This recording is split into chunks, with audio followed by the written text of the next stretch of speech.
Alright, Assalamualaikum semua. So hari ni sebentar sahaja video ni ada rakan saya bertanya sebuah soalan berkenaan dengan suatu fungsi. So basically kawan saya dia dari I think he's from UPM, yeah. So but I've known him since matriculation. But here we have a function. I think it's a multivariable function where we are dealing with two variables, I guess, h theta and yeah, h and theta. So note that v, h, and theta are all functions of time. Okay, so show that the derivative of v in respect of t, where all right, so that's the the fun answer that we should get from this. So from the beginning, I figured that we should use implicit differentiation to find dv over dt, or in a better sense, v derivative of v in respect of t. So let us write down the equation first. And by the way, before I I start solving this, if I have any like mistakes or issues regarding of my solution, please do let me know, or even my explanation.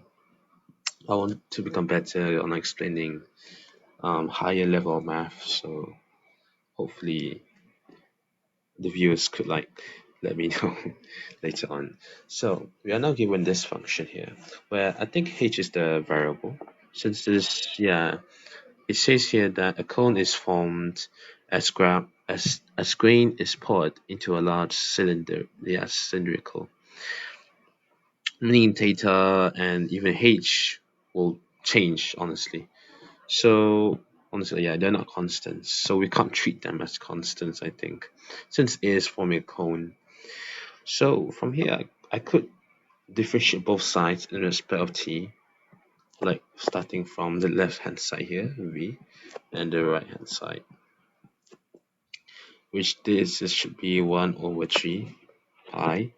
Oops, one bit make it better. Pi h cubed second square theta sine square theta. Alright, so basically I'll be differentiating both sides. So if I differentiate v in respect of t, meaning I should get dv over dt, meaning that indicates I'm differentiating v in respect of time. So the right hand side here, okay, so what I could see here is I could use the product rule. Yeah, I could use the product rule and the chain rule. Now, essentially, the product rule is basically, let's say u, v are both functions. Now I'd like to differentiate it in respect of x. So essentially saying what I should get is v of x, u prime of x, plus u of x, v prime of x. I think most of us are used to writing down v prime of x, u of x, but essentially the reason why I write this first in this way, so that my product rule and my quotient rule will not differ, meaning that I will not create a careless mistake whenever I write down my variables. So yeah, that's basically it. So d over dt, okay, differentiating that particular function, this term in respect of t. So let's start. I'm gonna separate my constants where pi and over t are constants, meaning that if I differentiate constants, I will, well, I could bring it out, meaning that pi over 3, I could bring it out from d over dt, meaning that it should be like pi, oh my gosh, pi over 3, where d over dt, this is essentially means h to the power 3 second square theta sine square theta. From here, we could see that this term here, second square, means that 1 over, I'm gonna write it down here, this is not part of working, but I'm gonna show you how.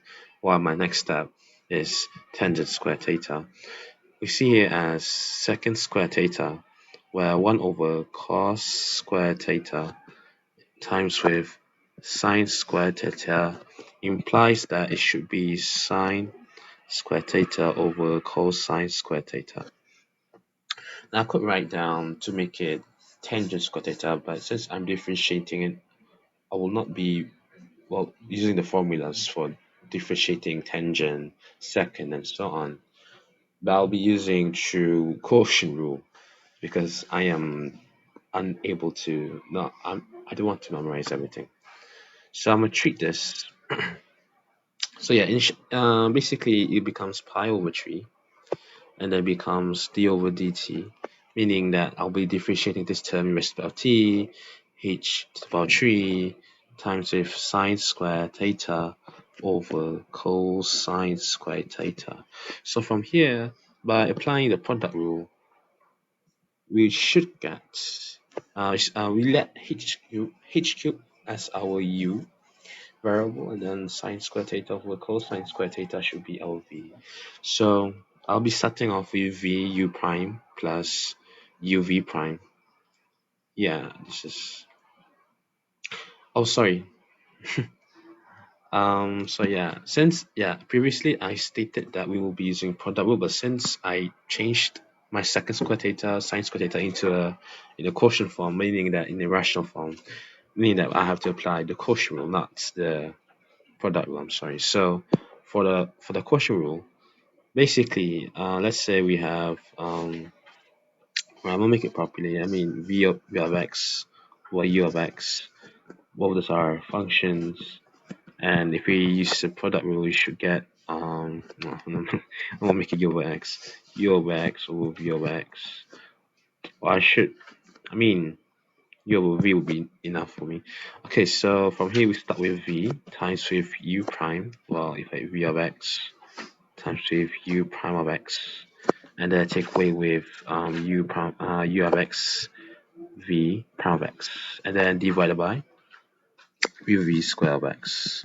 So that's essentially what we are dealing with currently. And if I make mistakes for my notations, please just let me know because I'm just going on for this question. I didn't do any revision, but this is based on my current memory. So hopefully it is correct so far based on my explanation and my working. So from here, by applying the quotient rule, we should start with. Wait, did I do anything wrong? Hold on. I'm sure that I'm doing everything correctly so far. Yeah, I'm doing everything correctly. Okay, so let's start with v times with u prime, meaning that if I change this to h cube um sine squared theta over cosine squared theta. So we should get cosine squared theta. Yeah, from here we have to apply the product rule, I guess. So d over dt h cube sine squared theta. And it's gonna be a bit difficult, but yeah. And then we have to take away with um h cube sine squared theta. By applying the chain rule, from here we differentiate cosine to the power of 2 theta. So I'm gonna make another bracket here just to indicate the one where I differentiated. So this should get cosine theta and then negative sine theta, and we are still using the chain rule, meaning that the theta will also be differentiating in respect of t. So since theta is like is a constant, no, it's not constant. It's basically saying that okay, theta when we differentiate theta, usually it will be one, but since this is an implicit differentiation, therefore it should get we are differentiating in respect of t. Yeah, d theta. So sorry. So we should get d theta over dt. Yep. Essentially, that is what we should get based on the chain rule. Okay, so for our denominator here, we should get cosine to the power of 4 theta. Okay, it looks a bit complicated, but let's solve one by one. I mean, this term here, this term is already solved. we already differentiated, but we haven't differentiated this term because we have to apply the product rule. Oh gosh. All right. Okay. No problem. I guess we could do it one by one. Pi over tree. Okay. This is gonna be tedious. So I'll be doing it in my head of the product rule, but essentially we should get um we are starting with sine square theta. Sine square theta 3h square 3h square, but since there is no variable t, then d over dt, meaning that we are differentiating h in respect of t, but since there is no variable t, oh no, sorry, it's not dt, we have to include dh. Alright, so by applying the product rule as usual, this should be h cubed, but from here, I guess that we differentiate to sine square theta to get to, oops, sorry, h cubed 2 sine theta cosine theta. And since theta, we differentiate theta as well by using chain rule, we should get d theta over dt. So this is going to be a bit, oh, this looks going to be a bit long, so I'm going to move this a bit on my left so that I have a bit more space to work with. Okay, so from here we should get minus, oh no, since my yeah, plus h cubed. Wait, I'm sorry. This is another bracket here, yeah. So this should get plus h cubed. No, I want to put my constants. 2h cubed sine to the power of 3 theta. We have here cos sine theta d theta over dt. And then all of this will be divided by cosine to the power of 4 theta. Like this. Cosine to the power of 4 theta. Yeah, it looks messy, but when we simplify then it will not be messy. Okay. So from here, as we can see, this is a single term and this is a single term. So we have to, we could find a common factor, but yeah, from here, if I'm not mistaken, the common factor is h square. Yep. So essentially we'll get pi over 3 h square. So that is our first part, which we don't need to be worried about. And then we could also factorize our cosine theta here. So we are left with cosine theta and with sine theta. Yeah, I think sine theta could be factorized as well. Yep. So from here we should get cosine theta, and then if I expand it, you should get sine theta. Then this will get, well, if I write it properly, 3 cosine theta sine theta dh over dt. Same goes to this part here, cosine theta. Sorry, 2h cosine theta. This will be, oh man, it's gonna be, oh gosh, yeah, this should be cosine square. Wait, cosine square theta sine, sine theta. Yeah, we are factoring this again. Yeah, so yeah, from here, yep, I'm doing correctly. I'm doing correctly. So, yep. So from here, okay. So this should be 2h as well. Also, it is. Yeah, it should be sine square theta d theta over dt. Okay, that's a bit long, but This is what the question wants us to do. So, okay, from here we could simplify it to become to the power 3. We could also simplify it. Honestly, right, this we could factorize 2h and d theta dt, meaning that this part, if I write it, just gonna write down like this. Um, Hold on. It should be, oh yeah, it should be 2h d theta over dt, and then cosine square theta plus sine square theta. If you see the trigonometry identity is square theta plus sine square theta, we will get 1, meaning that we are left with 2h d theta over dt. In other words, right, in this part, we should get 2h d theta over dt. Yeah,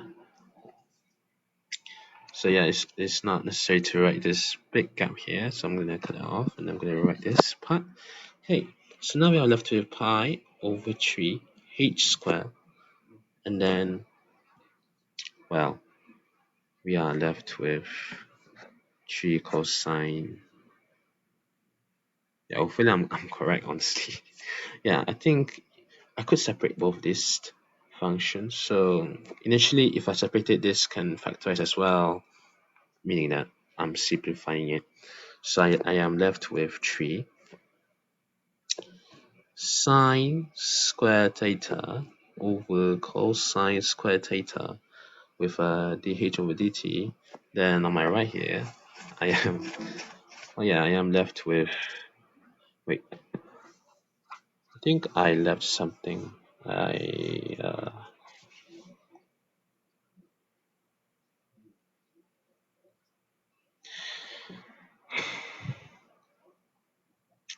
Cosine, yeah, I'm factorizing that part.